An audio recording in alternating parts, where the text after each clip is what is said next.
উপলক্ষে আয়োজিত আজকের এই বৃক্ষরোপণ কর্মসূচিতে উপস্থিত আছেন আমার শ্রদ্ধাভাজন আঙ্কেল বাংলাদেশ জাতীয়তাবাদী দল 9 নম্বর হাজিরবাগ সম্মানিত সাধারণ সম্পাদক জনাব জামশেদ আলী, উপস্থিত আছেন অত্র প্রতিষ্ঠানের প্রধান শিক্ষক সহ শিক্ষক শিক্ষিকা মণ্ডলী এবং সুধীজন, উপস্থিত আমার শ্রদ্ধাভাজন বড় ভাই ডক্টর আসাদ, এবং উপস্থিত আছেন আমাদের প্রতিষ্ঠানের প্রিয় শিক্ষার্থী সাংবাদিকবৃন্দ।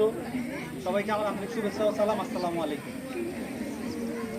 মাননীয় প্রধানমন্ত্রীর ওয়ান চাইল্ড ওয়ান ট্রি কর্মসূচির আওতা আজকে 2টার সময় উদ্বোধন করছেন সারা বাংলাদেশের সকল শিক্ষা প্রতিষ্ঠান।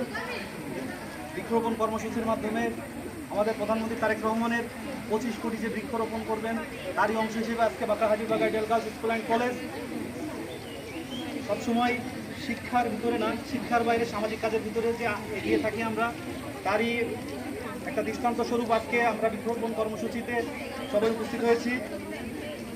একটা বৃক্ষ শুধু লাগানো নয়, বৃক্ষটাকে পরিচর্যা করাই আসল কাজ। তো আজকের এই কর্মসূচি থেকে আমরা আমাদের প্রত্যেকটা শিক্ষার্থীকে আমি উদাত্ত আহ্বান জানাবো যে আমরা প্রত্যেকে বাড়িতে যে একটা ফলজ বনজ যে কোনো একটা বৃক্ষ আমরা বাড়িতে লাগাবো এবং ওইটা পরিচর্যা করব।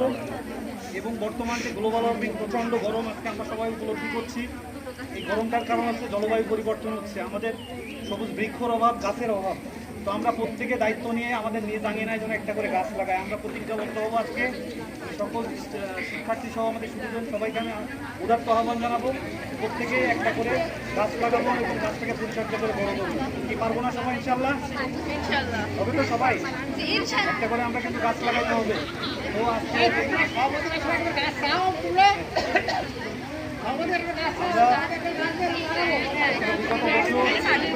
প্রত্যেকের আমরা গাছ উপহার দিয়েছিলাম, ইনশাআল্লাহ এবছরও চেষ্টা করবো প্রত্যেকের গাছে যেন আমরা একটা করে গাছ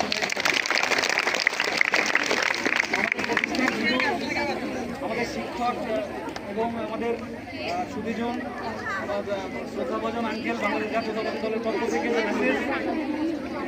ওয়ান চাইল্ড ওয়ান ট্রি এই বিষয়টা সবাইকে মনে রাখতে হবে এবং আমরা সবুজ শ্যামল বাংলাদেশ হিসেবে যেন আমাদের সারা বিশ্বের ভিতরে আমরা দেশটাকে প্রতিষ্ঠিত করতে পারি সেই অঙ্গীকার নিয়ে এবং সকলের সুস্বাস্থ্য এবং একটি শস্য শ্যামল বাংলাদেশের প্রত্যয় নিয়ে আমি আমার বক্তব্য শেষ করছি। ধন্যবাদ সবাইকে।